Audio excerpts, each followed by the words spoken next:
that. We got. Let's see. Possibly do. Should be showing up on the YouTube, and right at that time, a little tiny four-legged terrorist holding me hostage to go outside. I think. I'm not sure yet. Hold on. I'll do this background. There we go. Okay. So far, she just need to relocate. Oh, okay. As long as she doesn't have flatulence, like oh no. Not like a Alucard. Yeah, no, not like that, man. Whoo. Because apparently from how that morning, I put you should rename the dog Alifart. So. Oh, George, I'm not going to rename my dog Alifart. Okay. No problem. Okay. Oh my gosh. We're on YouTube. It should be showing up on YouTube. Yep. Okay, we see. We're live on TikTok. Let me get myself moved over into that one. And so now we're about to start up into the radio. We go up in the radio. And then you get to show on the road. And we're starting almost on time. About like a minute. I have 3 o'clock. So. Oh, well, then we'll go with that, because right at that time, that's when I hit the button to go play. So here we are. It's 3 o'clock, Sunday afternoon, and you're watching and listening, and quite possibly you're going to enjoy the rules and requisition. I am one of your hosts today. I am the Angry IT Nerd. I am Gilbert, and I am here. Well, unfortunately, Gretchen could not make it here today, so instead, replacing her is the greatest co-host ever. He is my co-host on the help desk and on Model Citizen. He is Techno George, aka George. George, how's it going, man? Say hello to the people. Hello everyone. I thought you were gonna say, that you were like, oh God, George is here again. I thought I'm like, he might lean that way. I'm not sure. So, okay. There we go. Like, yeah, here we're George again today. Here we're George again today. Can we get rid of this guy? I don't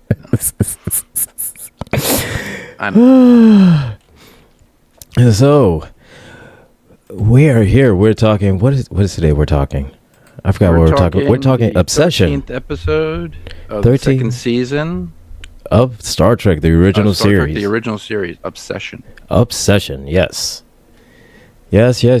And to keep up with Gretchen, her KD ratio. So, in spirit, I know Gretchen, you will listen to this if you're not already listening already. Stephen Brooks, who played Ensign Garrovick in the episode, born August 12th, 1942. He died December 1st, 1999 at the age of 57. So, Stephen Brooks, welcome, and we honor you, sir, for your contributions to Trek and your roles within here. What do we have on your IMDb? Says the FBI and Days of Our Lives. So, again, 100% keeping in spirit with Gretchen, even though she could not make it here today. She had some family issues. So we are here. To talk to you about Star Trek. I should create like a kill clicker, he's dead. He's dead. Right? Dead, kill clicker. No, something. Yeah. Kill clicker for the episode. There you go. And so here we open up this episode with Kirk and crew on a random planet getting ready to leave, and then all of a sudden we see this weird smoke coming out of a cave. And right when they're about to leave and just pack them and everything, Kirk smells a smell. The smelly smell. The kind of smells that smells smelly. A sweet gaseous smell. A sweet gaseous smell. A honey-like smell. Yes, honey like, yes. A sickeningly honey smell. So, Kirk knows this smell. He recognizes this smell. And so, just before they're all packed up and getting ready to transport out of there, Kirk says, hold up, wait. We need to do one more scan, and we need to scan for, was it deuterium,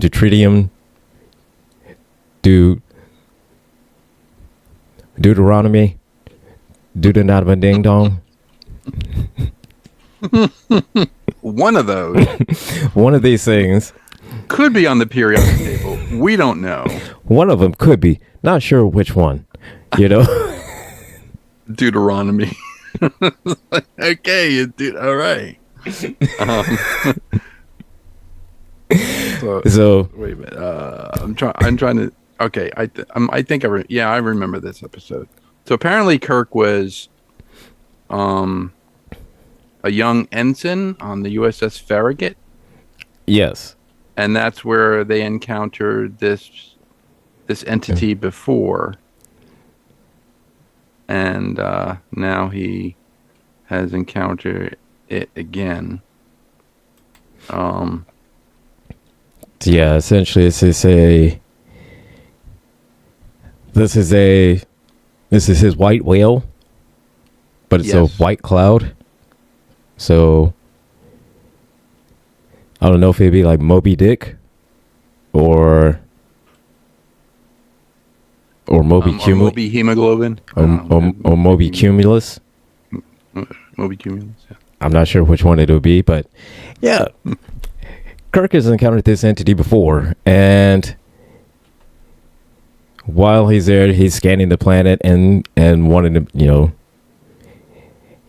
everyone to know, because he's still to this day, he has gotten some real and true PTSD from encountering this creature, because we don't find out until later is that the first time that he encountered this creature, he hesitated in shooting at this creature, which caused the death of 200 members of the crew.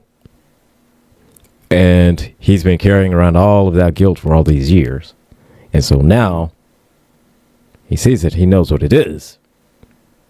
And so now he feels that he's in a better position, that he knows what to do.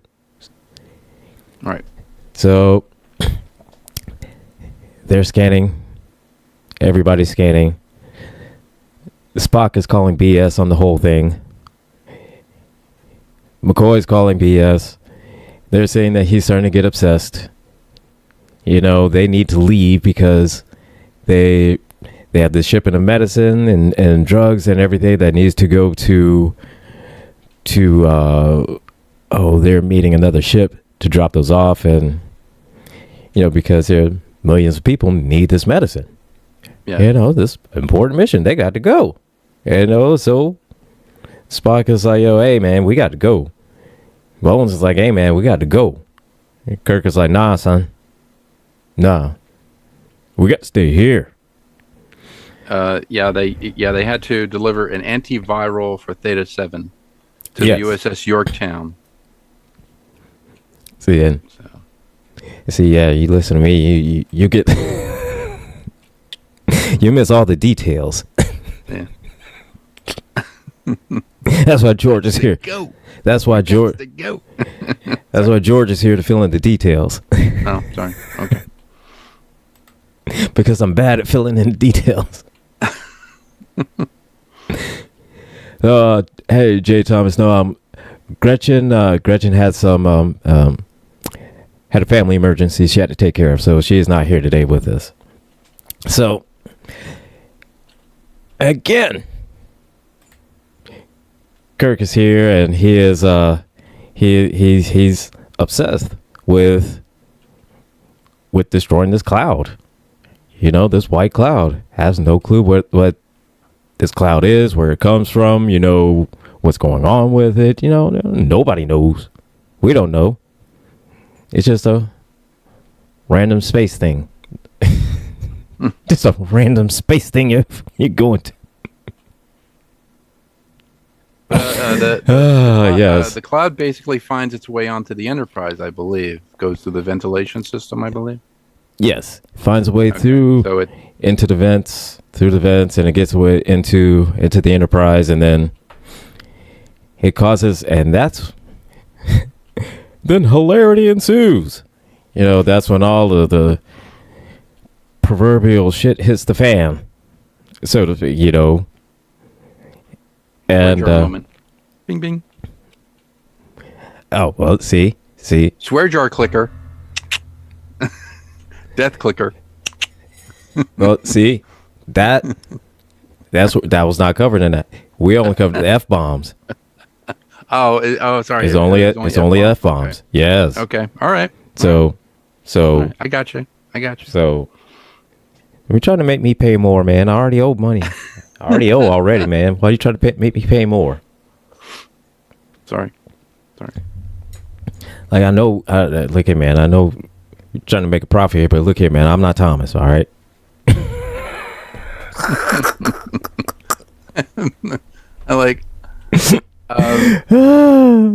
I love Thomas dearly, you know, as a friend, and you know, and as a boss. But if he were on this, you know, episode, we'd be talking about He-Man, Masters of the Universe, or Teenage Mutant Ninja Turtles. So.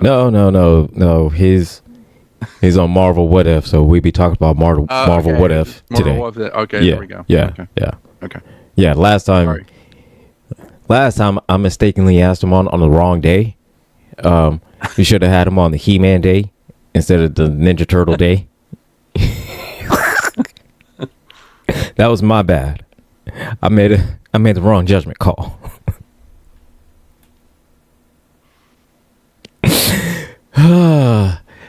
Yeah, but you know, so while Spock and Bones were, you know, doing their assessment on Kirk, because they could clearly see that, you know, this cloud thing was driving him nuts. He was going crazy, and you know, wanting scan after scan after scan done, and sending team after team down. And then he gets introduced to this young Ensign Garrick, whose father happened to be the captain as he served under the Farragut. Ensign Garrick, yes. Yes. Ensign Garrick, father, yeah. He's captain of the ship that Kirk first served under. Commander, yeah. Yeah. So the first time he encountered the creature was under his father's command. Right. So I think he looked at his father like a mentor, almost like a father figure type of thing, but definitely a mentor. You could clearly see because of how, you know, how deeply affected that, you know, Kirk was even after all of this time. Yeah, I mean, you know, the creature, you know, did kill half of the crew of the U.S.S. Farragut. So. Yeah, that is true. Yeah, so, and he carries around that guilt because, yeah, like I said, he hesitated in firing on it. You know, and so that Ensign Garrick goes down on an away mission, and the same thing happens. Right. He hesitates, and the creature kills the away team there. Right. And Kirk, and again, you can see this is something that was eating him up, and this is, again, this PTSD that he's got, or something that he's holding on to. So he flies off the handle, just about with the ensign hesitating, because he hesitated. Right. And so you can see it's kind of like he's never forgiven himself. And so he's taking everything out on this ensign, which for him is taking it out on himself, because this is how he's been feeling all of this time. And so, it's unfortunate the ensign had to be the recipient of it, but yeah. I think he was given accommodation for bravery, and he continues to blame himself for the deaths of the crew. But he said Kirk maintains that the creature posed an urgent threat, even yelling at Ensign Chekhov, because he's so obsessed with this. But I believe Spock uses the scanner on board the bridge and finds out that the creature is moving away from the planet. Yes. And then I believe the Enterprise chases the creature at its maximum warp of warp 8. Yes. I think it is. Yeah. And reduces to warp 6 until it turns around and advances on the ship. And that's what it basically gets into. The ship. Kirk orders the ship, ship's phasers and photon torpedoes to fire, neither of which have any effect, because the creature is I believe it drained all the hemoglobin out of the crew members when it attacked them. So yeah, it would completely drain all the hemoglobin out of them and essentially just leave them to die, because they would just didn't have any hemoglobin left in them. Yeah. Right. Almost like the salt creature. Yeah. There's so much stuff in space that just wants to kill us. There's a lot of stuff that wants to kill us in outer space.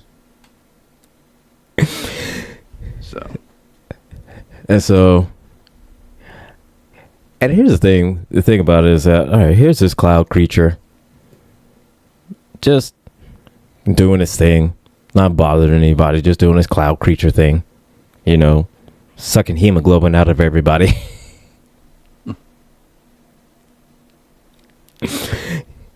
It just happens up on this one ship, and then this one ship now, this dude has beef with this cloud for the rest of his life.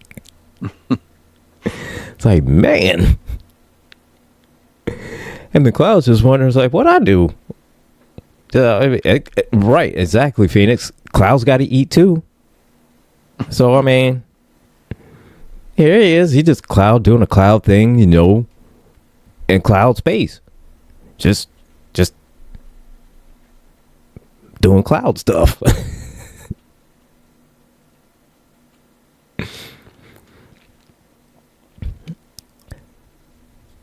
So yeah, the creature gets on board, causes a ruckus. Everybody, people just left and right falling down. No more hemoglobin. Could you explain the ruckus, sir? Said ruckus. From Breakfast Club, remember? Could you explain the could you explain the ruckus, sir? You want another weekend? Yes.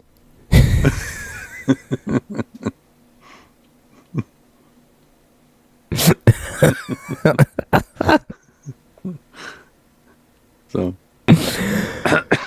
oh my gosh.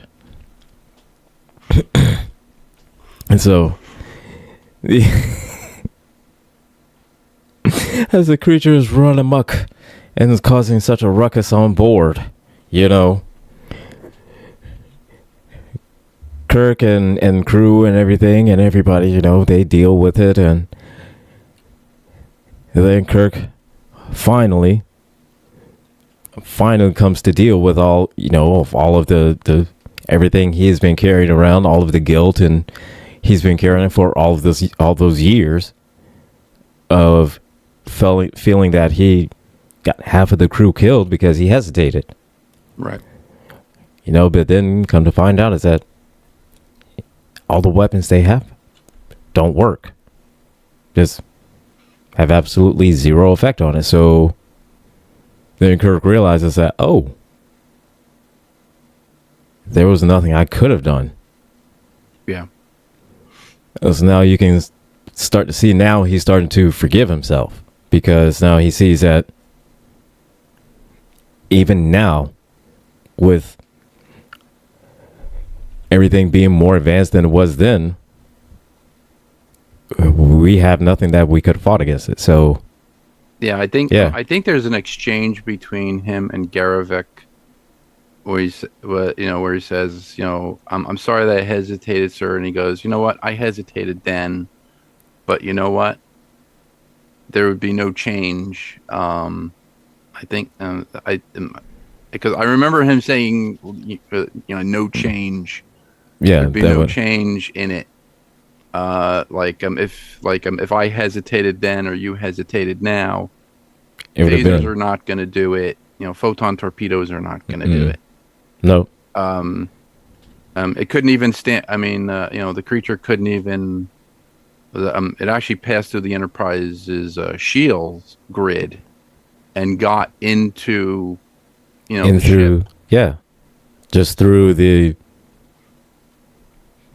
little vents and cracks and through the matter. It passed through matter. So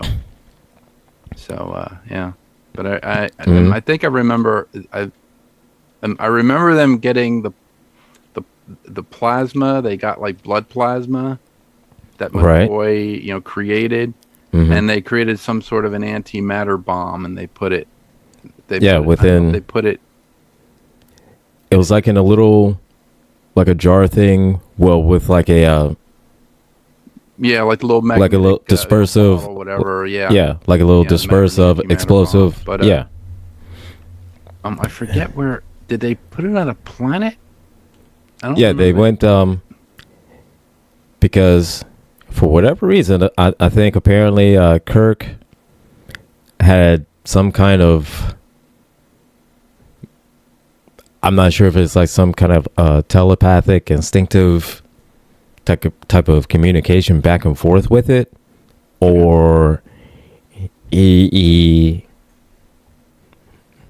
I'm not sure. I'm not sure if he even really knew himself, but he knew like this creature's, it what it wanted to do, even though it couldn't, effectively communicate, but it knew its intentions. So it says the creature finally leaves the ship, believing it to be heading to the Tycho system to spawn. That's right. Yeah. And then Kirk and Garavik beam down with an antimatter bomb. And then with the creature about to envelop them, Kirk and Garavik beam away and the bomb explodes. Yeah. They annihilating the entity. The entity, of course, is made out of matter, and when you put matter with antimatter, then of course there's going to be an explosion. Boom, boom, boom. And so then that happens. They take the drugs off, and everybody say, and Kirk saves the day. And then he decides that he's going to tell this young ensign stories about his father. Which I don't know if you want to do that. I mean, hey, but that's on you, Kirk. That's on you if you want to do that. Another great thing to come out of Canada was William Shatner. There you go. No, it's William Shatner. That's William Shatner. Sorry, Shatner. Sorry. It's William Shatner. Rules of Nerdquisition canon. I mean, if we, if we ever go to like the Ticonderoga, thing, and we go there as GCPR, and we're saying William Shatner now on this, program, and it's always going to be. He's going to go, oh, you're those guys. Yeah, of course. I mean, I don't care. I call him William Shatner to his face. I don't care. Okay.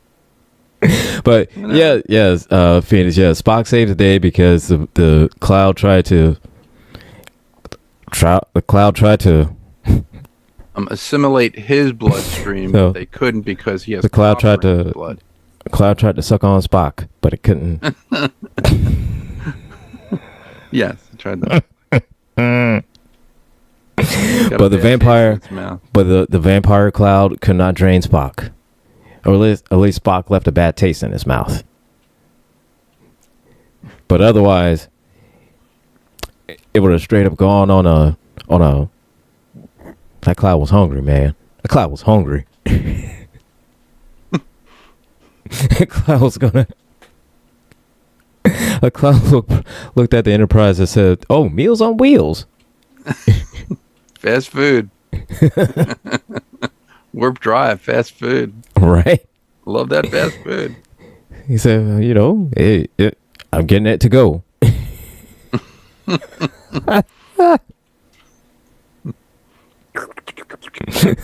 Right.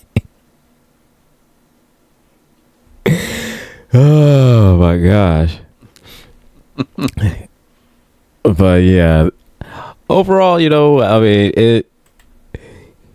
it definitely shows, like I called it, this is the Moby Dick episode where, clearly the title was right, obsession, because of Kirk's obsession with this cloud. And then coming to realize that, hey, there was nothing I could ever have done to begin with. So kind of like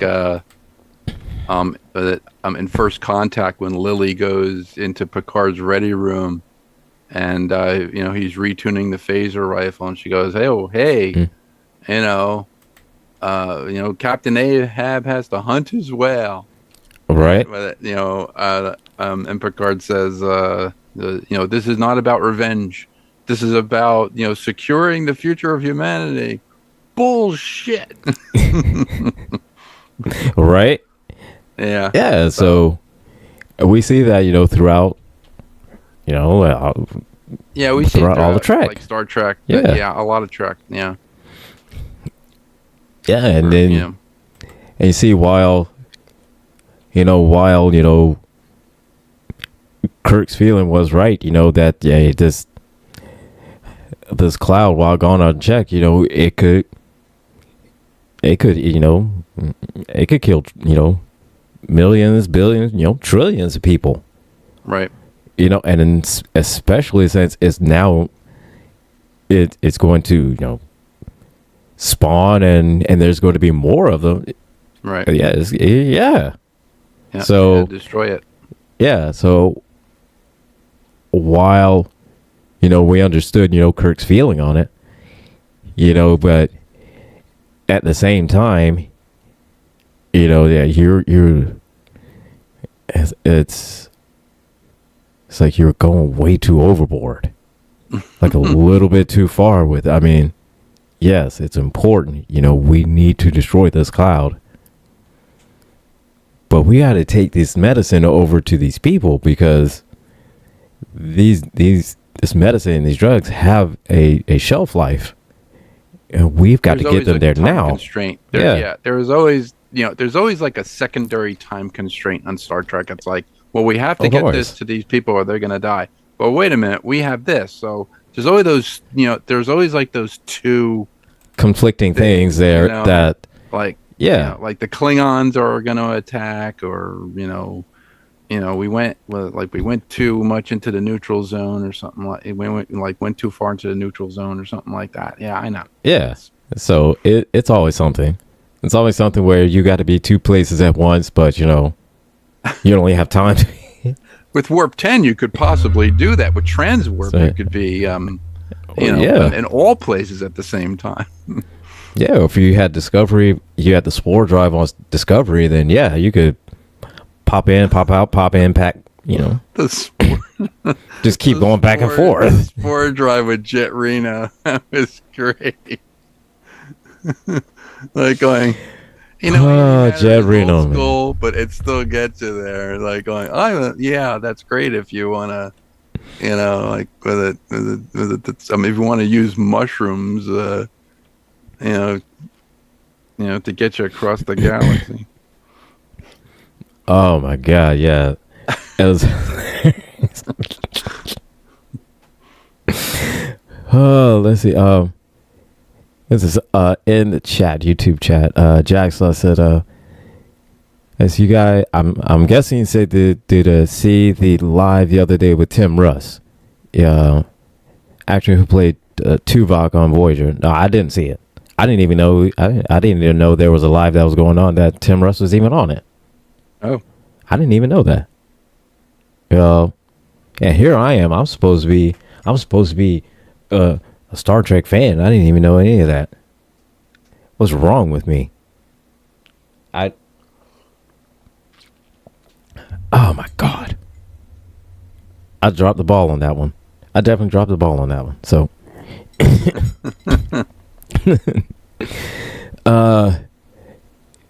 says they started telling him about the anime that they wrote, and he was ready to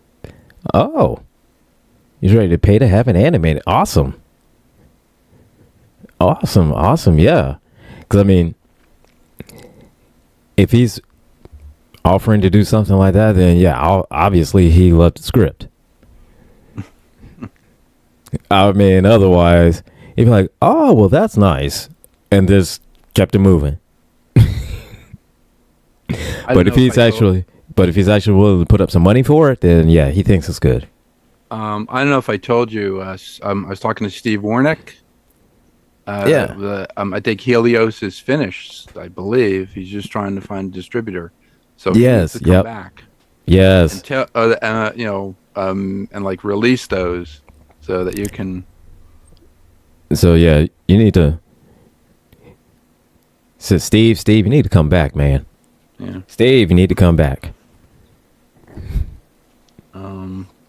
Jay Thomas in the chat said you forgot Dan Aykroyd. Dan Aykroyd's Canadian too. Yes, I know. The Ghostbusters guy. I know.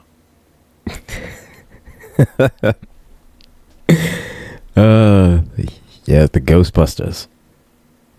And wait, what previous sentence?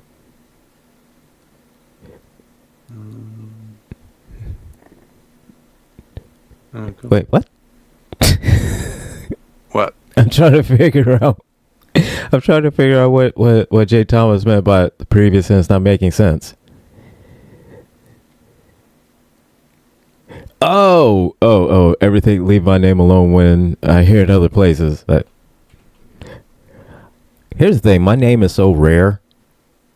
You know, it's sometimes it's weird hearing my name because it's such a rare name. Oh, yeah. But it's. I call you G Money. Go G Money. Gilbert. I've been called G Money. I've been called literally everything other than my name, and that's the thing. It irritates me so badly. I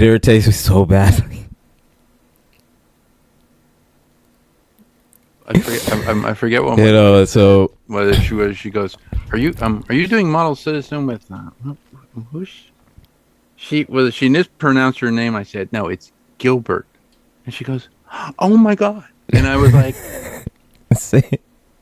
it's Gilbert,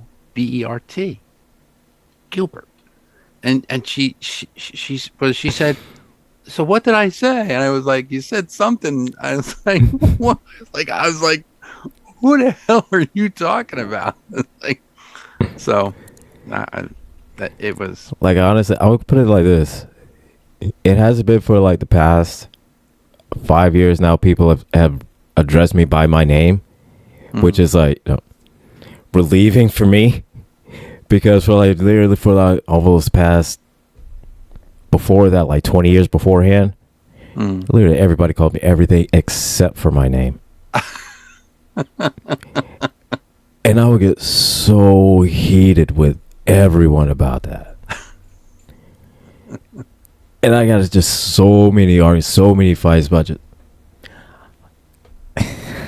Well, and with it, if it's any consolation, in grammar school they used to call me George of the Jungle. You know, they go George, George, George of the Jungle, watch out for that tree. And they go, hey George, watch out for that tree. Yeah, yeah. I would put it like this, man. For the longest, I hated Johnny Depp. For the longest, I hated Johnny Depp. Why? For one movie, What's Eating Gilbert Grape? What's Eating Gilbert Grape? Yeah. Then everybody knew my name then. Oh, yes.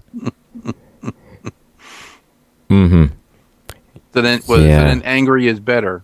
I mean, is it easier for, angry? Because a lot of people just...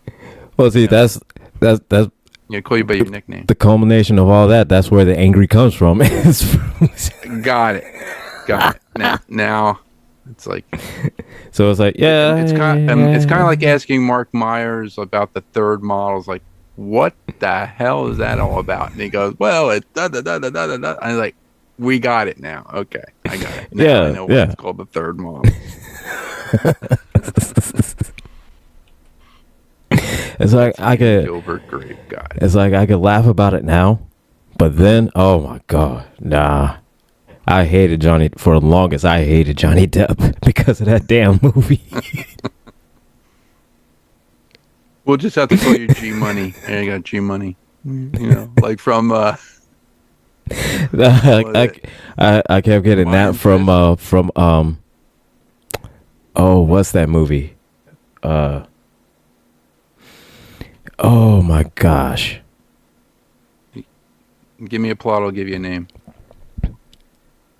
New Jack City. That's the movie. New Jack City. New Jack City. Okay. Yeah. It was that one, and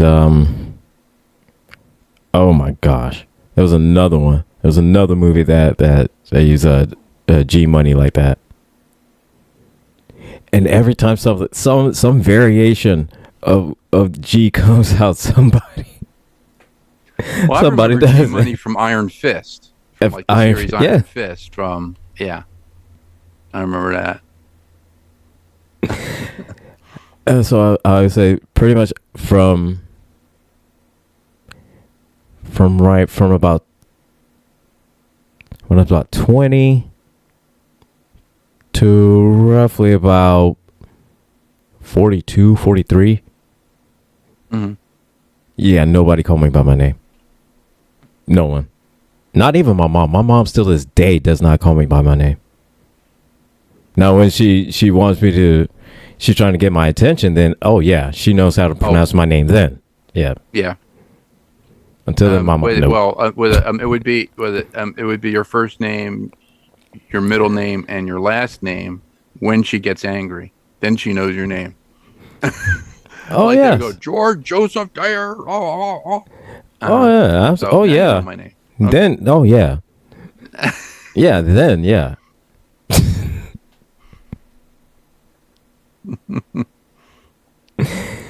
Oh, my gosh. Like, it's, Oh, Gilbert is also a character in the 1984 film Revenge of the Nerds. Yes. So, yeah, see, when that one came out, everybody knew my name then. Yeah. And it's always when there's a movie that comes out with a certain character, and either that character is like the comic relief, right, or just in a or just sounds funny, then everybody knows my name then. Oh yeah, they know it and will pronounce it absolutely correctly with every syllable and every detail. But the second that the fad wears off, then it's back to whatever they want to call me. Right.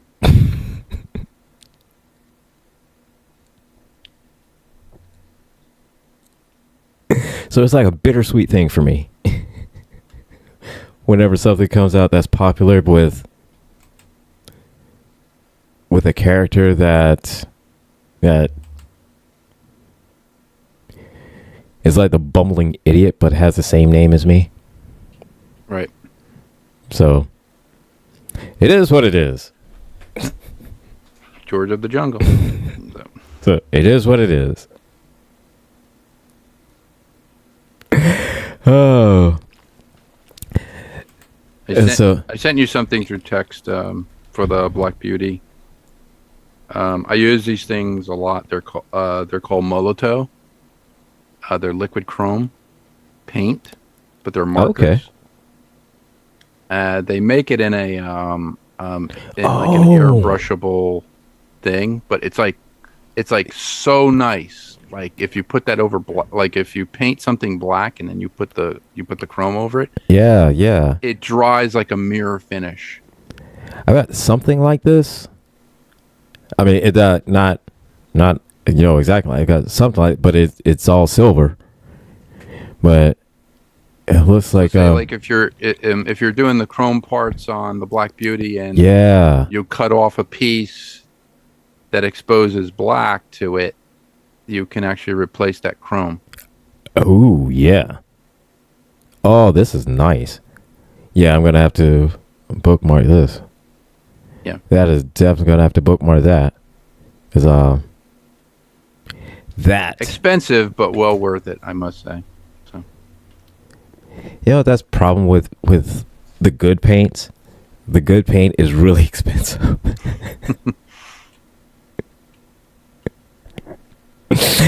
Oh man, when we were doing Model Citizen yesterday, and one thing you had mentioned was V. I was like, man, that's something we should talk about on Rules of Nerdquisition. All right. And so I was thinking about it, saying, you know what? Yeah. Let's talk a little bit about V. Okay. So anybody that's never seen V is short for visitors, but it's a series that came out in the 80s. Originally, the original series in the 84, yeah. Which essentially was like reptile people dressed like us. Came to, help our civilization. Give us technology, advancements, or, whole nine. But not really the case. That's not what they were doing, but that's not the whole plan. Yeah, so essentially they were trying to steal the water. Yeah. Steal our resources. And they had asked us to had asked us to manufacture raw materials for their ships or whatever, right? But to get certain chemicals. So they were making the chemicals at the plant, and they were taking them and actually they were bringing them up to their ship. They were just dumping them. They were just going for the water. That's all they were doing. And it was two TV movies. The first one was in '84, and then they did they did a series of it. The 2 hour it was like a 2 hour pilot. Yeah, like a 2 hour movie, and then they did the next movie. The next movie was like We Fought Back. No, sorry. It was a 2 hour pilot. So we had the hour where we saw them come to Earth, all this other stuff. The next hour, I believe, was us forming the resistance and fighting back. Resistance with Jay Grant and Mark Singer. Beastmaster. The Beastmaster. And a Beastmaster, that'd be another. Oh yeah, that'd be something. That'd be good for plot a-holes. I could bring John McCallum on. I think he did Beastmaster as well. That would be something good for plot a-holes. The Yeah, the Beastmaster. original Beastmaster, I believe, was done by Don Coscarelli, who actually, did Phantasm. Oh, Did the original Phantasm. oh, that's So, cool. yeah. Oh, that is cool. The series for V was very interesting. It had Lane Smith, I believe, as he Mm-hmm. played the mayor in Red Dawn, but he played the head of this. He was like a corrupt politician, but he played like the leader in this city. And what they did was they did the Red Dust. Remember in like the last.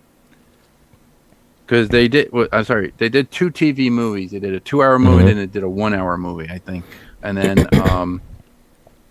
the 1 hour movie, they actually spread this red dust, throughout the atmosphere, and it was contained within this one area of the city, that the visitors could not breathe if they, if they Mm-hmm. breathed, they were dead. So that was the series that was based on. But I remember, what was it? Michael Ironside played a resistance fighter, and I think he knew Mark Singer's character, so they Right. they created armor piercing bullets because regular bullets could not pierce the skin of the visitors because they had like reptilian skin. I remember that. Yes. Because And then yeah. again, they're reptilian, but they were disguised to look like us. Yeah. And Yeah. the funny thing is that originally when it came out, right, for whatever reason, my mom would never let me watch V. She never will let me watch it. Why? Not because of the time that it came on or anything like that, because it was 84, and I think I was like 7, 8, Oh. 7 or 8. Okay. But still, the time it came on, I was going to bed, after it go off the air. So it's like, I could You're gonna never get bad understand. dreams, son. Yeah, I could never understand that. I never understood why my mom just never would let me watch V. And that was the only one. That was the only show. She just would never let me watch it. Yeah. Any other day of the week, not a problem. But when V would come on, I tried watching it so many times. And a couple times I got halfway through an episode and my mom would walk in and she'd see it and instantly after that was it. So it wasn't until when the remake came out and then I started looking on the net that I said, you know what? I'm a grown adult man. I should be able to I should be able to watch the original one now. Yeah. The So- remake was I like the remake. it The only it thing had was, some good let's see. it had some good things in it, but the writer was Jace Hall. And Jace Yeah. Hall put his name on it. Yeah. And everything that Jace Hall touches turns to doo-doo. So He has because the reverse Midas touch. yes, that's right. The reverse Midas touch. He put his name on Space 2099. Now this was something I believe that Steve Warnick, Tammy Klein, Wes Sargent, I believe, they were going to produce the series. They were going to do a sequel to Space 1999. And it was going to be a continuation. It was not going to be like a reimagining. It was just going to be, they were just going to like continue the Alphans' journey to this planet, all this other stuff. They had all this big Okay. script and everything, ready to go. They Okay. just could not secure the rights, but Jace Hall secured the rights to it. I think he bought the rights from ITV, so he had it. All right. And I was like, so had the thing, and then I remember Wes Sargent did a lot of CGI. He went in, his whole studio, all these guys went in, did this thing, and they did like a wireframe model of Moonbase Alpha and all the Eagles, and they did all this, behind the scenes stuff. They had all these people ready to go. They were going to do it. They were going to do it. And it never happened. And then Steve found the script for Helios, and they did Helios. But I remember Jace Hall, he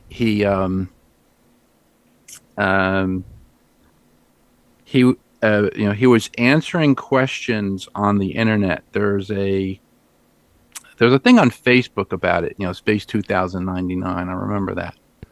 And he didn't answer any questions. Like, he left people hanging. Well, we're looking into that. We're looking into that. We're looking into that. He just basically bought the rights, so he figured that if somebody wanted to develop the series, they'd have to pay him an enormous amount of money to get the rights. All right. And he'd have all this money, and then people could just do whatever the hell they wanted with it.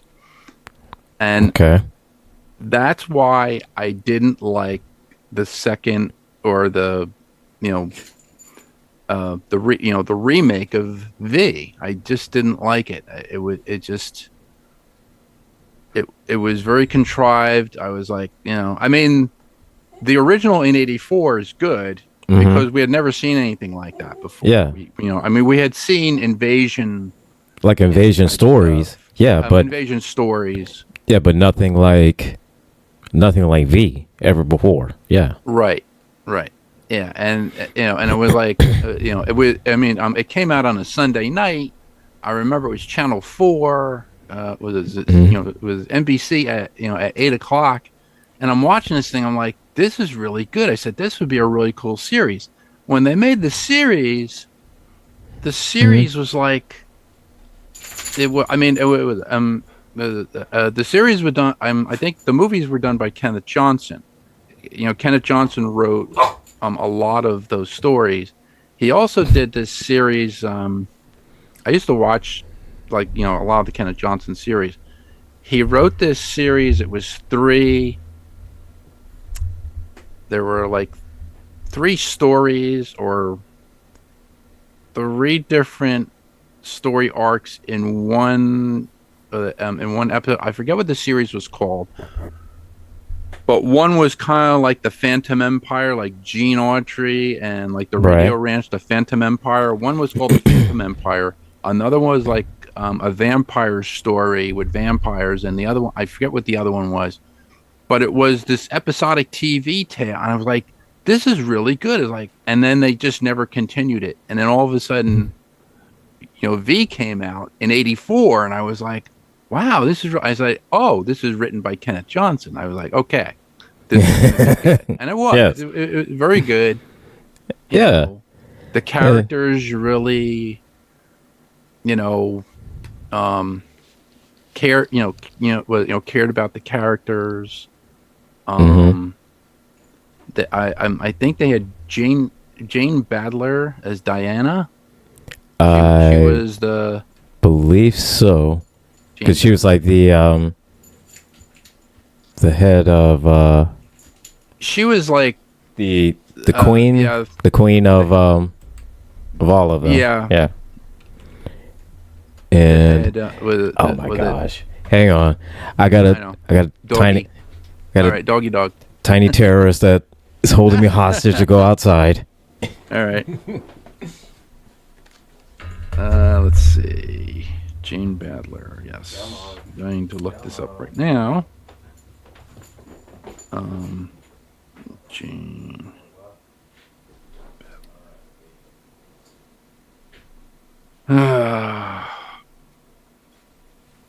Mark Singer, Faye Grant. Yes.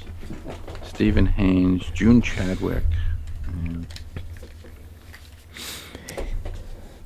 All right. So, Yeah. Jane but yeah. Butler, known for her role as Diana. So Diana in LV, yeah. No, Oh, I all right. said So I didn't. it was V, and then V: The Final Battle was the other TV movie, and then they went to the Mm, series. So V: The yeah, Final Battle was the Resistance fighting back. Um, but in the series, I used to like the series because at the beginning of every episode, mm-hmm. they had Howard K. Smith, and he was a reporter, and he would always report on the resistance cells like winning their victory against visitor encroachment. And one was like, Right. well, they well, the hero of the resistance tonight is blah blah blah from Texas, from like the Texas resistance cell. And I used to love that. That was awesome. And then they would go into the episode. So Yeah. Jane Badler played Diana. June Chadwick, I remember June Chadwick. I met her. She's really really nice. Met her at a convention.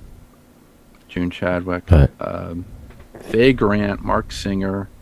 I see. Stephen I King. saw the remake first before I saw the original. And you saw.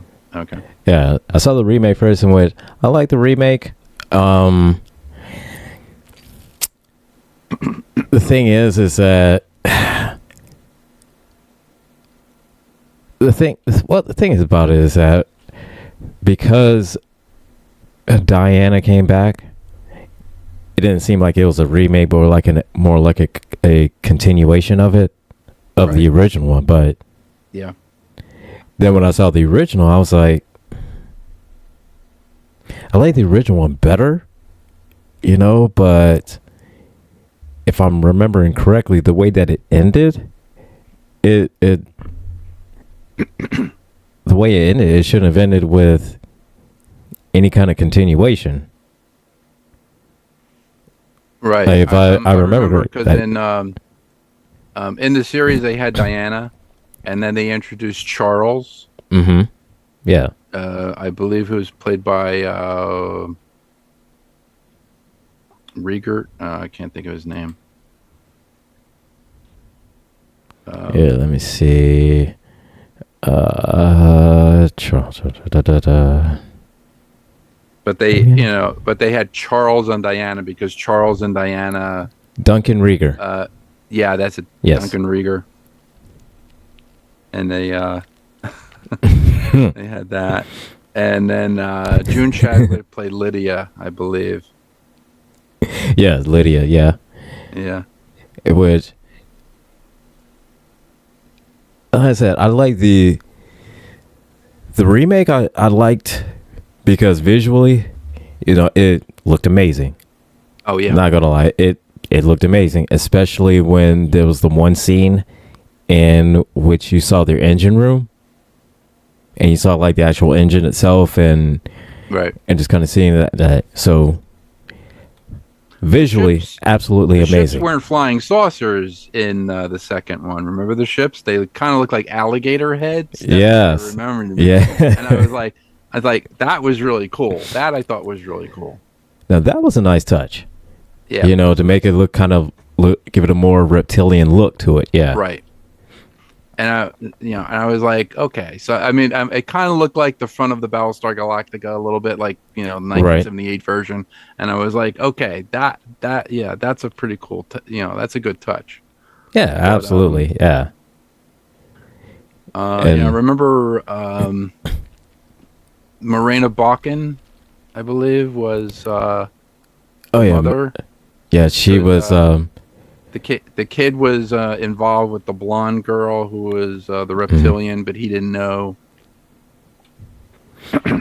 And Yeah, he was involved with Laura Vandervoort. Yeah, that's it.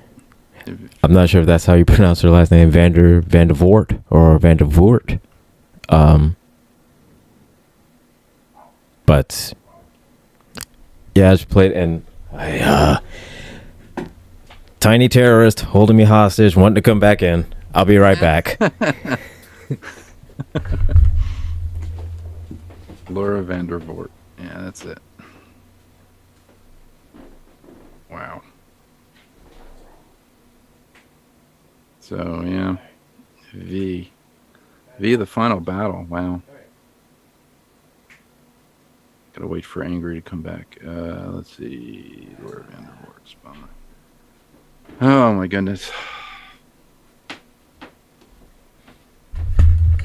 I swear, she just loves to start drama. I swear she just loves to start drama. But yeah, Laura Vandervoort, Supergirl, used to play Supergirl on Smallville. But yeah, and then with Diana coming back, then everything about the 2009 show, it didn't make any sense then. Right. Like after everything like that, it did make sense because in their whole civilization, it was kind of like a only the strong survive type of thing. Right. So if anything, then Diana should not have been there at all. Like if Anna was there and she was controlling everything with, Morena Baccarat's character, then according to the rules of their society, then she should have, Diana. Yeah, when they brought, like when they had, like Diana there, it was like, so wait a minute, they have Diana, then they had Lorena Bachin as her daughter, and then they had Laura Vandervoort, and I'm like, okay. I said, and I'm like, I'm getting the connection, but I'm saying, this is just going to be one of those one-hit wonders. It's going to be one of those things because when they start bringing original cast members back to a new reimagining of it, it's in trouble. Mm-hmm. Like you knew that it was in trouble, and I was like, it's in trouble. And and my friend goes, well, how do you know it's in trouble? I was like, dude, they had to go back and go bring Jane Badler back, and she's like, and they had to find a way to shoehorn her in. Years old now. Yeah, they had to find a way to shoehorn her into something that she should never be in. According by their rules of their society. Yeah. Okay. Sequest, good series, great series. When they do Sequest 2032, when they put a number after it, that it's something different. Something different. They had Michael Ironside, which is okay. I like Michael Ironside, but they got rid of Roy Scheider. Like I get as captain of the Sequest, they got rid of Stephanie Beacham. They got rid of all these characters you had in season 1. Season 2 is just like, wait a minute. So wait a minute. The Sequest leaves Earth and goes to a different planet to fight with these aliens, and then shows up in a cornfield. I'm like, yeah, all right. That was the downfall of the series. Yeah, that was it. That I was like, okay. After watching that, I was like, oh okay, yeah, look at the downfall of the series. And it's like I could understand, like say, if it's something new, like a new take on it, and they want to dedicate the first episode to like a passing of the torch type of thing. Right. I get that. You're fan of the original thing or whatever, and you're not 100% sure about how this new thing is going to go. And then if you see like, a familiar face that say, hey, this is good, then psychologically it's going to trigger something in your head and say, okay, I'll give it a chance. I mean, the only episode I really liked was with the daggers. I thought the daggers were really cool. Mm-hmm. Yeah. Like when they introduced that. And then I was like, okay, well, Sequest hasn't been around for a while. So all the nations of the world basically, created this war. So there was like this war underneath, the ocean. And I'm like, okay. Right. And all of a sudden I was like, nah, it's I mean, it's just not happening. It was just, I don't know. It just sucked. Time. Yeah. So a little after 3. Let me reset the show, and then Sure. I got drama to take care of. So this I have 4. Did So- you set your clock? You set your clock forward? Yes. You said it's a little after 3. No, it's a. Did I say 3? I meant 4. Okay. Did I a say little after 3? 4. Okay, good. Okay, just want to make sure. So you are here. You are listening and watching, possibly watching, the Rules and Requisition streaming on Rules and Requisition YouTube channel, also on our GCPR YouTube channel, and of course on the Villains Guild TikTok channel. So subscribe, subscribe, to our TikTok, Rules and Requisition. Subscribe to our YouTube, Rules and Requisition. And I'm here, and I'm with Techno George, aka George, filling in for Gretchen because she had an emergency she had to take care of. And so we're here. We talked Star Trek Obsession, Season 2, Episode 13, the original series, where Kirk had his white whale or white cloud, and he took care of that cloud. So now we're talking V. V for the Visitor. Final Battle and V the miniseries. Yes. I will be back in just a second because I have a 4-legged tiny terrorist holding me hostage.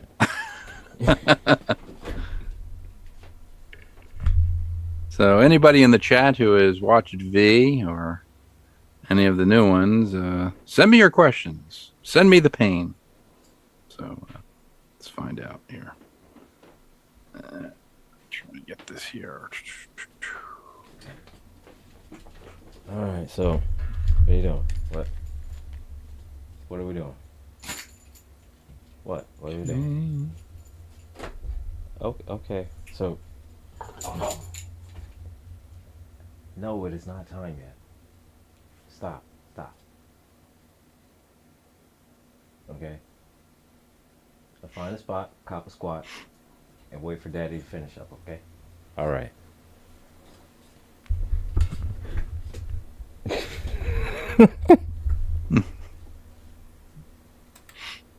Tiny Turp, Tiny Town. Sorry. Yes. So, my apologies for everybody. So, yes, I had a little bit of doggy drama I had to take care of real quick. So, sorry everybody for the pause in the show. But otherwise, but otherwise, I like V. Yeah. The original definitely was better. The new one was good. I like the new one. Visually it was great. The story was good, and then halfway through the second season, it just flew off the rails, and it just went downhill since. Flew off the rails with Diddy Lube. That it did. Like first season, I did like the original V because it had Robert Englund in it. Yes. Had Freddy Krueger, and he was, and, right. he was always saying the wrong word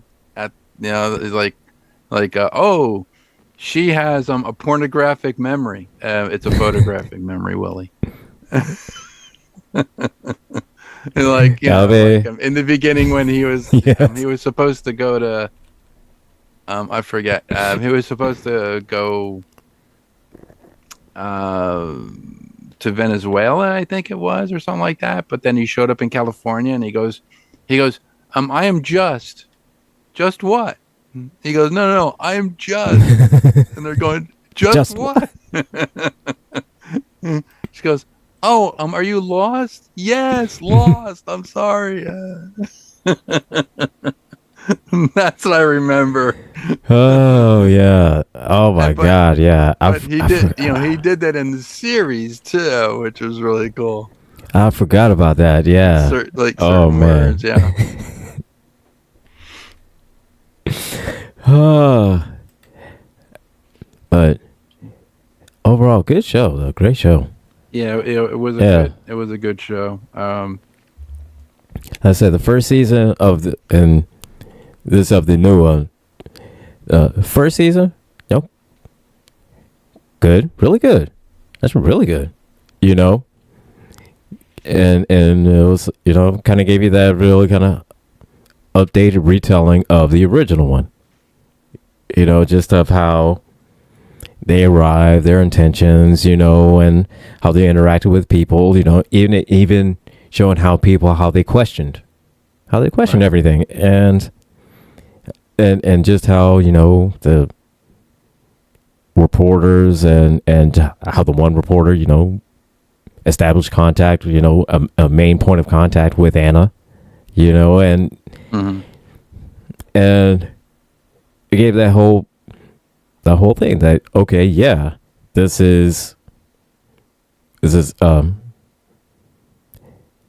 it follows kind of the same vein of it, but it's its own retelling of it, Yeah, so the original V. I remember the kid.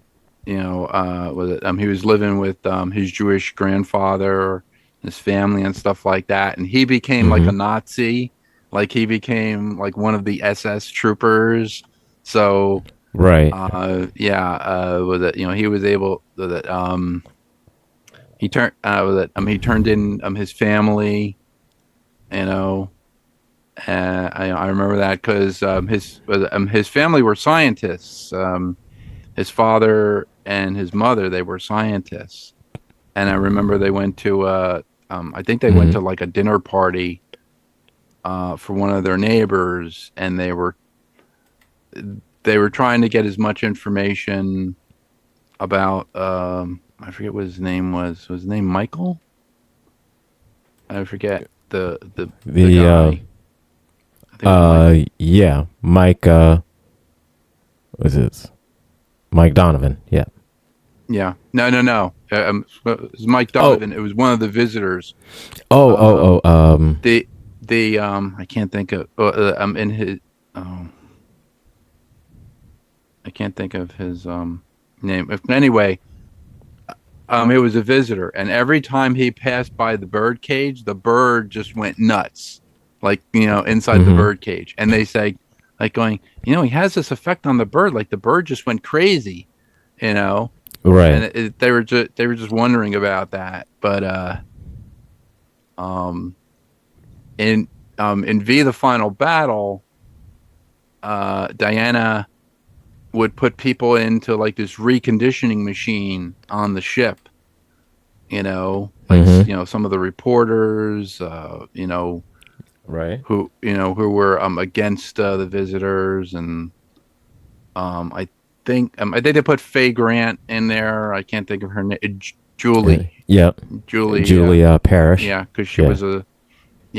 was a scientist. They put her in the machine, and yeah, it was very interesting. It had like very um it had very intense Nazi overtones. Like if you looked at the Visitors logo, the Mm. F with the Okay. F on the bottom, it kind of looked like the Nazi symbol. It's a It years, man. was I've it seen was it. very, yeah. I have to go back and rewatch it. It's been years since I've seen it. Oh, But yeah. still, definitely gonna go back and watch it anyways because just such a great show. Yeah, Such a it great was a show. great, yeah, it was a great show to watch. Yeah, back in '84, it was great. So A yeah, lot of and stuff, like a lot of good stuff, came out of the '80s, man. Like people go, "Oh, you lived in the '80s," and da, da, da. Like, going, yeah, we had so, great shows yeah. in the '80s. Oh yeah, we did, We had V, we had and Airwolf, we had Knight yeah, Rider, we had and And of course, everybody said, "Oh, well, for the '80s, it's so lame and cheesy." Of course, that's what made it great. You think people watch Knight Rider because of the plot? Hell no. We watch Knight Rider for Kit. We watch Knight Rider for the car. We didn't give a damn what the whole setup was behind everything. We just wanted to see the car. And we just wanted to see Michael Knight goes, "Kid, I need you, buddy." And the car comes right up. We wanted to see that. We wanted to see him hit turbo boost and just fly over stuff. We didn't care how the setup was. Yeah, we just wanted to see the car. The story. We knew that the story was going to suck. Yeah. We didn't care about the story. We didn't watch it. TV, we didn't watch for the story. We watched for the car. Watch for the car. Yeah. Now you get the ones like when Star Trek came out, Next Gen came out in 86, 87. Yeah. Yeah. We were watching for the story then, yeah. But you get in shows like Airwolf. You think we were watching for the story at Airwolf? Hell no. We were watching for the helicopters. The helicopters and the semis. It was the tech, tech at the time. We didn't care about none of that. We didn't care about none of that. Man, I was talking to a friend of mine a couple weeks ago, before we did, before we did Model Citizen. He goes, "Do you remember that episode? There was an episode where they had this. It wasn't. Was it? It wasn't Knight Rider. It was BJ and the Bear. Remember BJ and the Bear, the one with Greg Evigan with the monkey? Oh man! And he drove the truck across. Yeah. He would have all these adventures. Yeah. Well, anyway, they had this. They had this episode with It was a car that somebody was going to steal or whatever, but it kind of like Kit on the inside had all this electronics. It had like electronic countermeasures, all this other stuff. It wasn't a Knight Rider episode, but it was like a BJ and the Bear episode. And I was like, "Oh, this is really cool." I remember seeing that in high school. And then when I got out of high school, right, because it's like I graduated high school in 1980, I was like, okay. And then Knight Rider came about. I forget when Knight Rider came in. I think Knight Rider was like 85, 86. Oh, was it 86? Like it had it. Hang on. We are going to consult the Oracle. And certainly not that horrific 82. 82, that's when it came out. 82. Okay. All right. So, I'm not going to talk about the horrible Knight Rider 2000 that came out in... yeah.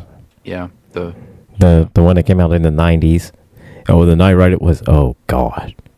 The Pontiac Banshee, was that called? Or the Pontiac... I forget what that thing was called. The Pontiac... the Pontiac. I was like, okay, yeah. That just wasn't going to do it for me. So, no, the worst one for me was the Team Knight Rider. Oh. With the kid, was it Team Knight Rider? That was the one with the Team Knight Rider was here's the thing. All right. I'm trying to find a picture of it, a good picture of this here, because apparently Team Knight Rider was apparently these 5 kids. It looks like the kids in their 20s or whatnot. Driving, what is this? It looks like a Mustang, a couple SUVs. One of them looks like two. It looks like they got 2 motorbikes, an SUV, a black SUV, a white SUV, and a red Mustang. Yeah, Team Knight Rider. 1997 and 1998. Okay. Yeah, I think the only reason it ran up until 98 is just simply because it came out like November 97. It came out November like 97 and it ran into 98. I think it ran into a brick wall because it was really bad. Oh my God, this is horrible. Dude, I've never seen this. I have to watch it though. Oh my God, I remember this one vividly. I do not remember it. Thank you. Oh my Thank you God. for sparing me. No, I remember this one because this came on Saturday nights. Saturday nights at like 11. Like 11 at night or like midnight. Oh. Like it was Thank God I didn't see it. like you had to be a fan and want to watch it. Okay. Like to see Team Knight Rider. And the only reason I even would catch Team Knight Rider is because that was the same time Doctor Who would be playing. So that I would be flipping that's probably through. Why? Yeah, because Doctor Who was on Saturday nights at 11. And by Doctor Who.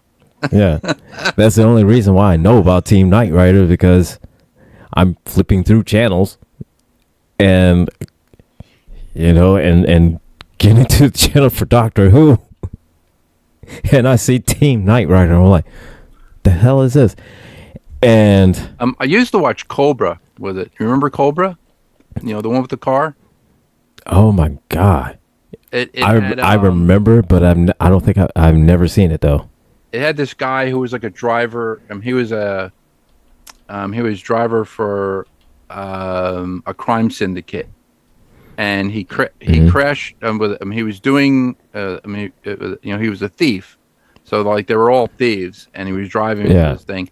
He crashed into a wall. He lost his memory, and they basically this secret organization, of course,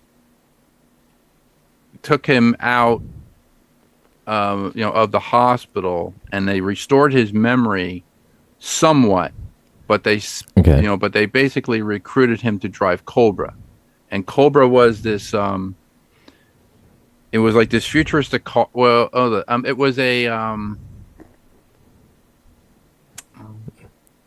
hold on, I think I'm looking at it right here. It says when it has Michael Dudikoff. Hang on. Yeah, Michael Dudikoff, James Tolkien, Sandra Nelson, Sam J. Jones. Like this came out in 93. Wait, I'm looking for Cobra TV series.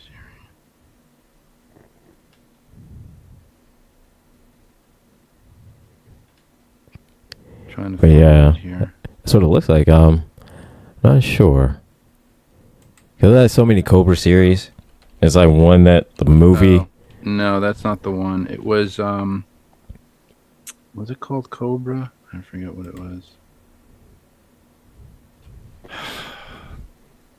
Is that the one with Sylvester Stallone? No. Oh, no, that was the movie. Never mind. Was it Cobra? I don't think it was Cobra. It was something.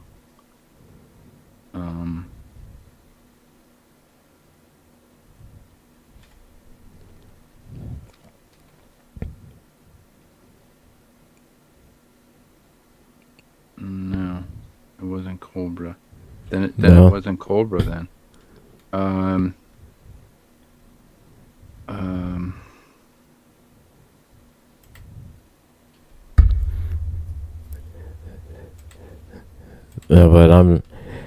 for anybody listening, do yourself a favor. Do not ever watch Team Knight Rider.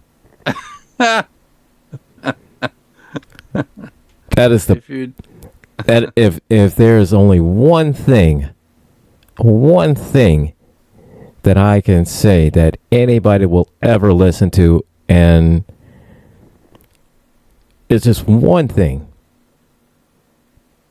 that just on good faith that I can say, do not watch Team Knight Rider.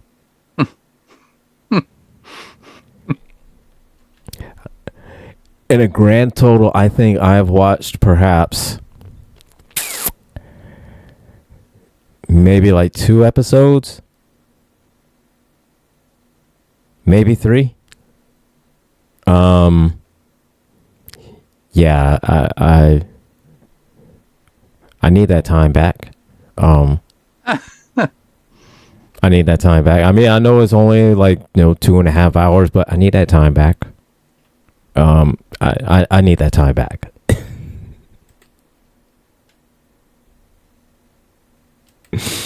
Oh my god! now this thing is gonna plague me. I forget what the name of the series was called. I thought it was Cobra. And the thing is, what makes Knight Rider so crazy is that after the original, there was the Knight Rider 2000. Yeah. Which I think I watched a couple episodes of that. It was okay, I think, if I remember right. Well, there was Car, the Knight Automated Roving Robot, and that was the evil. The evil Kit. Well, that was the prototype for Kit, and then Kit was the really good one. Yes. And and then of course, with the evil Kit comes the evil Michael. Oh. Yeah.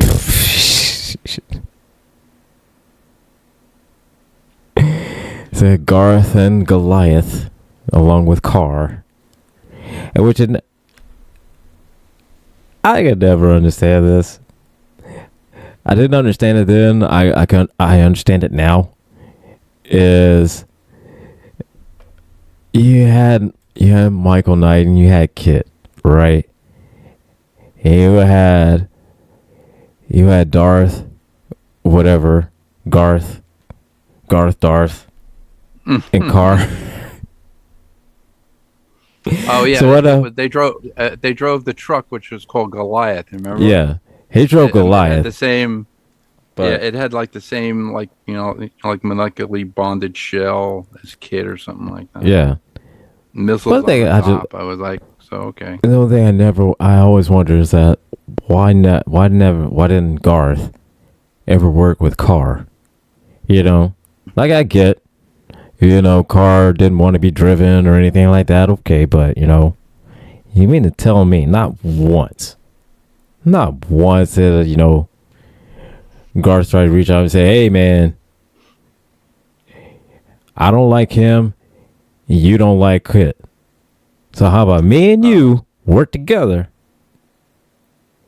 and we take both of them out?" I found it. Viper. Oh yeah. TV series, The Viper. Oh, The Viper. Okay. Viper TV series. I'm like going. I know it had an R in it somewhere. I remember this. The car had is Viper, the TV series. Let's see. It went to the designer of the car. I remember the designer of the car. Yeah, he was. That's it. He was in a wheelchair. I remember the trunk had like some sort of a drone that would come out, and could help the car, find different, areas, like a GPS type drone. Okay. But the car also had this thing. The bottom fairing used to open up, and it had some sort of, like. One of them was like a winch. It would it would fire. It'd fire like a piton with a cable, and it could pull stuff. It could pull cars out of the way, and then it had also this EMP pulse cannon that could open up on either side. But I remember that it could charge its batteries. The car actually had like a molecularly bonded shell, almost like kit, but it was made up of little hexagons, and it would actually do some sort of like solar stuff. Okay. I got to pull up on IMDb. I think I remember this. I remember this show. Yeah. This was the one I used to watch too. I used to watch this one. I remember this show. Yeah. Yeah. It had off-road capability, like the chassis would lift up, and the wheels were like molecularly augmented. They could turn into like it would get extra traction on the wheels. If only the Cybertruck could do that, but like on snow, but I guess it can't. So look at man. I think everybody just wants a Cybertruck just to all shoot off into the atmosphere and explode.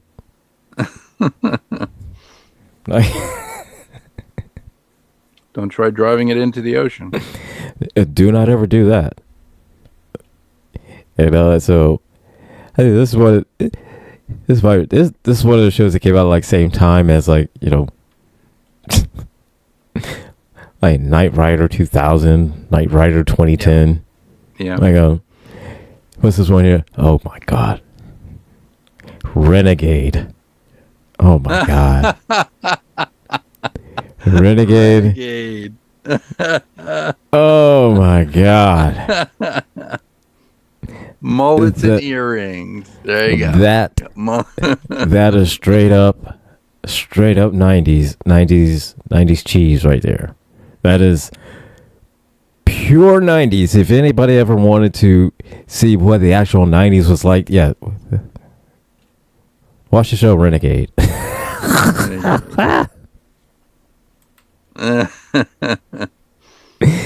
So you will see the absolute cheesiest acting you have ever seen in your entire life.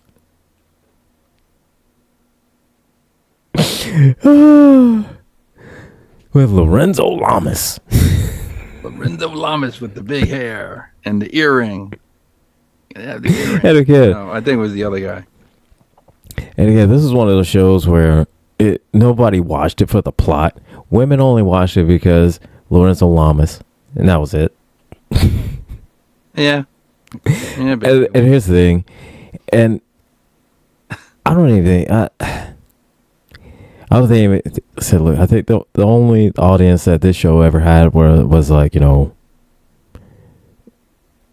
lonely women and gay men, and that's not saying anything derogatory or anything like that. But I think that's just fact. Renegade. Because I just can't see just the average person just like, oh man, Renegade's on. No. Nope. No, nah. No. I was watching the other night on because I have a Fire Stick hooked up to like my monitor. Mm-hmm. Watching The Powers of Matthew Starr. Do you remember that? Oh my god! With Louis Gossett Jr. Yes. Oh my god! Before he got the Oscar for like An Officer and a Gentleman. Yeah. I remember that. Oh man, I don't think I've ever seen it. No way. Maybe I have. Maybe I have. A good series I've been watching from the 80s. That's actually on YouTube. They have all the episodes on YouTube. It's Due South. It's called, and it's about a Canadian Mountie and a Chicago cop. Like Canadian Mountie comes to Chicago. Okay. And like on the trail of like a murderer who murders his father, but he talks to his dead father. So okay. His dead father shows up as a ghost who also talks to him, and his father's wearing like the Canadian Mountie, uniform, but he's a Canadian Mountie himself. And then he has a blind wolf called Diefenbaker. No, sorry. He has a deaf wolf, called Diefenbaker, who used to be the prime minister of Canada. But anyway, the deaf wolf, that he has can read sign language and can read sign like sign language, and he can he also read lips. It's a great series. It's called Due South.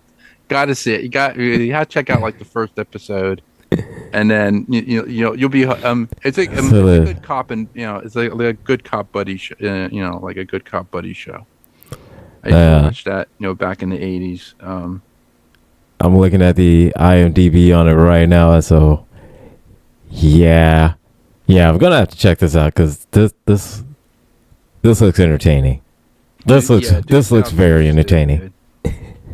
This looks like a great show. Into Northern Exposure for some reason, I just couldn't.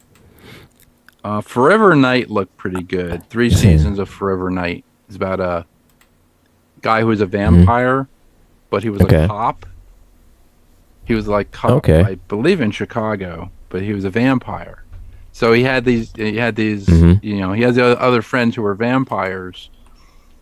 But he can only he would only stay in like he would stay in the day, but at night, he could go out with his partner. So he was always on the night shift.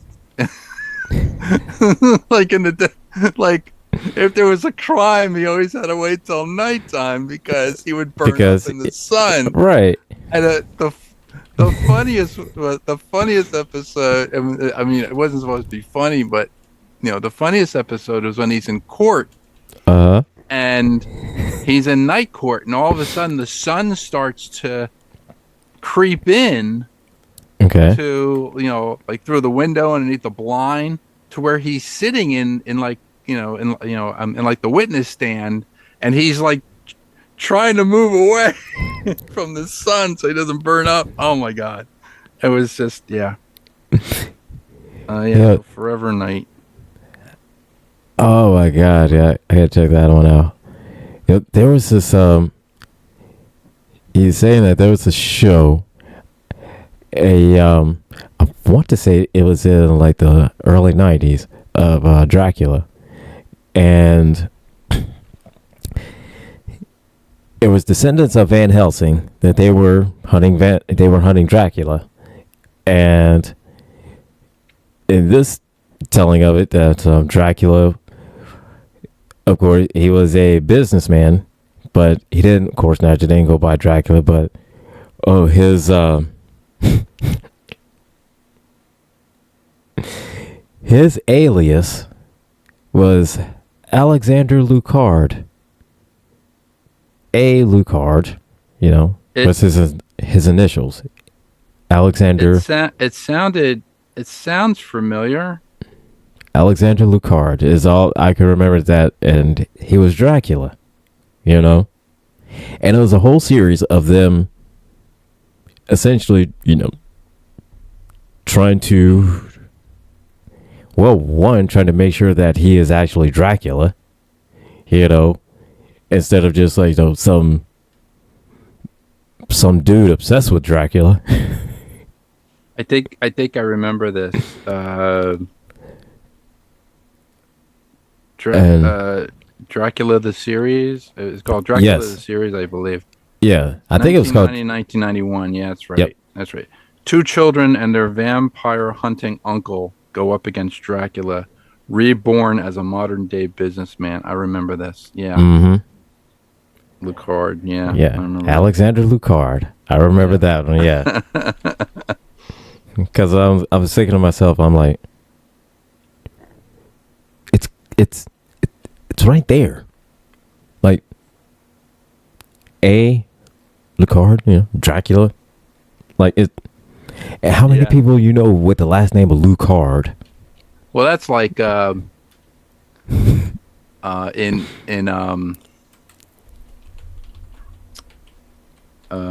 this in the original Star Trek series, Mr. Atos in the library is A to Z. Mr. Atos, Yeah. ATOZ. It's A to Z. Yeah. Yeah, A to Z, but they call him Mr. Atos, and you don't pick up on it until you go, oh, he was in charge of the library, sending people back in time of the planet that was going to go supernova, Right. sending them back in time so that they could live out their lives, there, and it was A to Z. And then they did that in the movie Zardoz with like with Sean Connery. Yeah, I think Oh my God. Zardoz. Yeah, I'm getting that smile. Zardoz was the Wizard of Oz. That was Zardoz. So yeah, Zardoz. I mean, yeah. You want to see? He didn't do a lot of he didn't do a lot of science fiction. He did. I mean, he did Highlander. I mean, look here, man. Look here, man. After seeing that outfit he wore on Zardoz, he probably said, I'm not doing science fiction no more. Well, he wasn't. I mean, he was trying to be not typecast as James Bond because he was just typecast as James Bond. Well, everybody knew him. So he wanted to do, different roles. Well, he nailed that one. He did Zed in Zardoz. He did. I think he was in some of like he was in a Robin Hood movie. He was, he played Robin Hood. He was in the Robin Hood, Prince of Thieves. He played King Richard. Oh yeah. No, that's right. And, and something else. He was in The Rock with oh yeah. What's her name? Nick Cage. Yeah, with Nicolas Cage. Nicolas Cage, yes. Yeah. So man. Yeah. Zardoz. The Rock was a good. Yeah, The Rock was a good role. But Zardoz, he will never outlive Zardoz. Never. There's a model I'd like to build of the stone head that travels through time and has all the grain in it.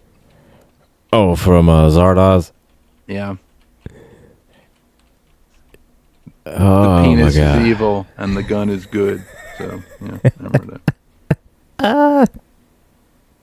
I remember buying that movie. I bought that movie. I was going out with some girl at the time, and I bought the movie, and we watched it. And she was like, "What the hell did you just show me?" I said, "Honey, this is 86 minutes of your life. You're never gonna get back." I did a review on Amazon, and I remember I was like, the trailer was better than the movie.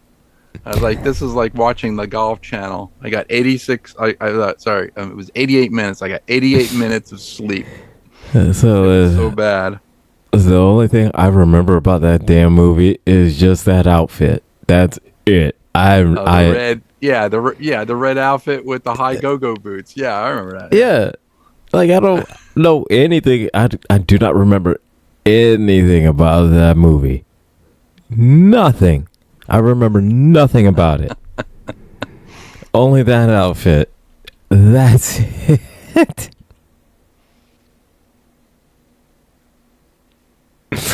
Oh my God. What is that here? Storyline in 2290 Zardoz, an unseen god. God.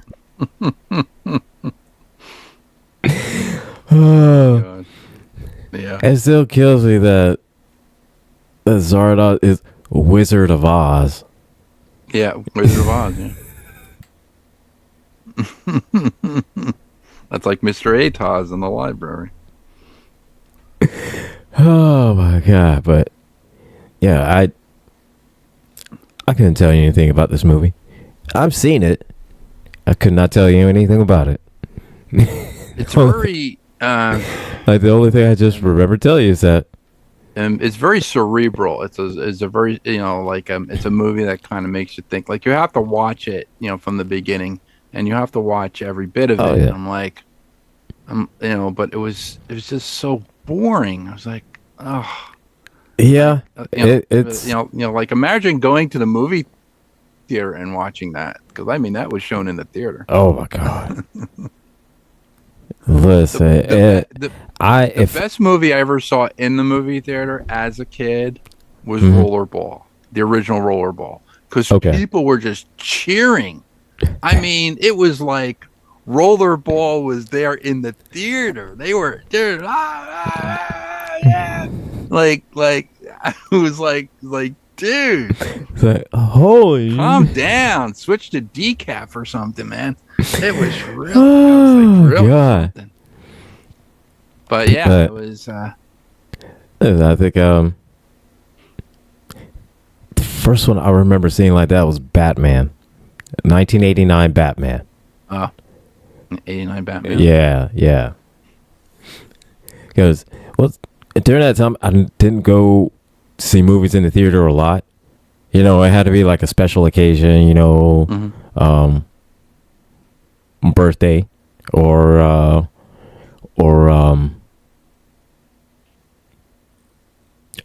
reward for of passing a test or something like that. But yeah, Oh, I never.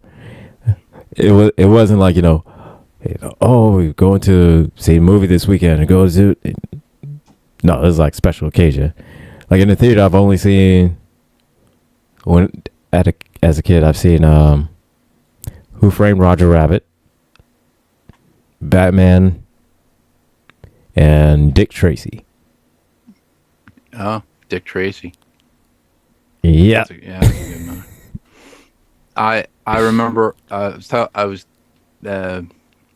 telling my wife because I said I used to go to this theater where like I lived. Actually, not where I live, but it was like 3 or 4 towns over. But I used to go to this theater. I used to watch everything there. I watched Nightfall. There was a movie called Nightfall, the remake Mhm. of The Blob, Monster Squad, Okay. with the kids and with Dracula and the creature and Frankenstein. Yeah. Gremlins 2, the new batch, Gremlins, Ghostbusters. I was just watch all these movies, and some were Mhm. like very, very obscure, like Trick or Treat. You ever watch Trick or Treat? Oh The one with man. the headbanger, the kid in high school, and he gets Yeah. the was that Yeah. his idol is Sammy Kerr, this guy who basically commits suicide, but Hmm. he transforms his spirit into the album, like into like the acetate album, and then the guy at the radio station is actually played by Gene Simmons, the disc jockey, and plays it, and he's out on the radio and he's killing everybody. I was like, this is like totally 80s. I was Yeah. it was great. It was like great know. to just go to these movies and just watch them in the theater. And the The crazy thing remake is, of Invaders from Mars. oh man, movies, yeah. but- And here's the thing, man. And there's probably some people that would listen to the synopsis of these movies or just watch them and just things like, what kind of drugs did you all have back then? Because well, so, yeah. but back when I was a kid, it was like the 60s and the 70s. So we actually had double bills. So movies weren't like 2.5 hours or 3 hour long movies. Right. They were in hour like the and a six- half. They were like hour and a half. Some were 88 minutes, like Right. like an hour and 20 minutes. So Hmm. you would have something called double bill. You'd have 2 movies back to back. Yeah. So I remember going and watching two 2 of the Hammer movies. I don't think they were Hammer. Just in the comments said Quaaludes. What? Just in the comments said drugs that were Quaaludes. Oh. I remember watching the house that with the house that dripped blood and Tales from the Crypt. On a double bill, like 2 horror movies, and these these came from England. I'm like, okay, all right. I watched a marathon one time. The original Planet of the Apes. Okay. Beneath the Planet of the Apes, and then Escape from the Planet of the Apes. I remember I watched 3 movies like back to back to back. I was like, wow, that was awesome. Yeah. And like watching them first run, man, it was cool. Did that with like the Bond films too. We watched with my father and I. We went to this, this theater we went to, and Dr. No, From Russia with Love, and Goldfinger. Nice. Like, wow. Right? I mean, but then like in the in like the mid '80s, in the '90s, they only had like 1 movie. So I remember it was a Sunday. There was nobody around at home, all this other stuff. I was like, you know what? I'm just going to go to the movies. I went to go see Big Trouble in Little China. Good movie with Kurt Russell. Yeah. And Kim Cattrall. I enjoyed that movie. And then I drove another 40 miles to this other theater, to the other theater that was down, the road from this other, theater I went to. And I went to go see Back to School with Rodney Dangerfield. And I was like, and that was my Sunday night. And when I got done, I was like, okay, it's like 10 o'clock at night. I'm going to go home. And I went home and I was like, I just watched 2 great movies. It was great. But I just, Nightfall was really weird. That was a really weird movie. If you've ever seen Nightfall. I've not seen that one. Wait a minute. Nightfall. No, wait. I might have seen part of it. Let me make sure. Hold on. 1984, I'm going to say. 88. 1988. And it's 88. Let's see. No, I'm not. I haven't seen this one. So, no, I've not seen that one. An astronomer and a blind prophet lead opposite camps on a planet where nightfall is a phenomenon. Yeah, this was the one. And okay, it was it only got 12% on Rotten Tomatoes, but it was so bad. I remember going to listen, man, and it was so bad. The audience was like, because there was this guy with his family going, "What the hell did we just pay for?" So look, I can tell you like this. I can tell you like this, quite honestly. It's higher than Birdemic. That was true. It is higher on Rotten Tomatoes than Birdemic. So there's that. Like my standard, I think my standard for bad movies is going significantly down to Birdemic. If it's worse than Birdemic, then no, thank you. Let's see, a movie that was. Let's see, a movie worse than Birdemic. Let's. Yeah, look, I don't think there's any movie worse than Birdemic. No. That's like bottom of the pickle barrel there. But like at first, up until Birdemic, worst movie I saw was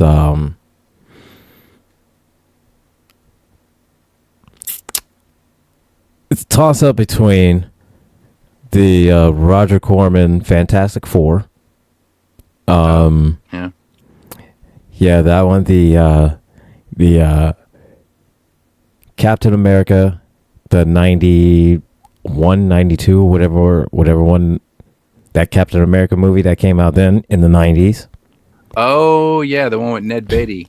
Yes. Ned Beatty and Ronnie Cox, who played the president. Yeah, that was a really bad one. Yeah, it was the Red Skull was Italian instead of German. Yeah, that's right. Yeah. That's right. Yeah. I remember watching that one on HBO, and I was like, wow. It's like this is I mean, it couldn't have been as bad as the Reb Brown, TV series where they had the clear Captain America shield. And he had the I remember that one too. Yeah. With Christopher Lee as the villain. Mm-hmm. So yeah, and then a toss up between those two and Spider-Man. Oh God. Remember that TV series? That was horrible. Yeah, and the Doctor Strange movie from 1970, 78, 70 something like that. Yeah, that one was horrible. Yeah. That one was horrible. And that we're coming up close to the end of the show. All these. Oh my God. Some of these ones I wish I could forget. Like, I mean, I wish I could forget that Doctor Strange. Or Exo-Man. Remember Exo-Man? Oh my God. Yeah. The crippled scientist finds a way that he can walk again. Yeah. He has this van and he gets into this giant mold that molds. It comes down and it molds the thing over his body. And again, that's one of those ones where people look at it as like, what kind of drugs were you all on? And just like I just said in the comment, Quaaludes. That's what drugs we. That's what drugs we were on. Quaaludes. Yeah, we were. Yeah. So man, yeah, I remember that. So yeah, I was telling Steve Warnick about that, and he was like, "Oh my God, please don't bring up any more of these horrible memories." I'm like, going, "Oh, remember this one?" Oh my God, yeah. So. Yeah, and on that note, we're coming close to the end of the show. Coming close to the end of the show. Let's see who's coming up next. Is Jeff doing Kennedy tonight? Kennedy Effect tonight? Yes. Yeah, he's doing it at 6. Okay, so we got Kennedy Effect coming up at 6, and that will go on until around 9 o'clock ish, and then I will come back along with Thomas Bishop, and I think maybe Gretchen will be there. Hopefully, she'll have everything all squared away. So hopefully Gretchen should be there. And I'm not sure if Gambit is going to be there or not. I believe he's out of town this week. I think he's out of town today. So I'm not sure he's going to be back. He may or may not 100%. Okay. So, do you guys have a guest? I'm not. I'm not sure. That's a Jess question. Jess, do we have a guest tonight?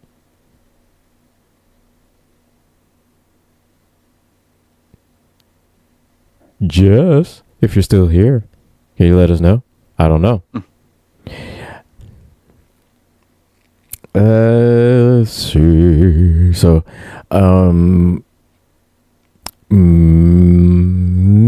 maybe. I'm going to say maybe we'll have a guest. Maybe. Okay. I'm going to leave it at that. I'm not sure yet. So, we have them coming up, and then us at the Villain's View. Nathan at 11. Conversations with T. Nathan. Villain's View at 9. Conversations with T. Nathan at 11. And so, we're giving you an hour break from seeing us, and come back at 6 for the Kennedy Effect.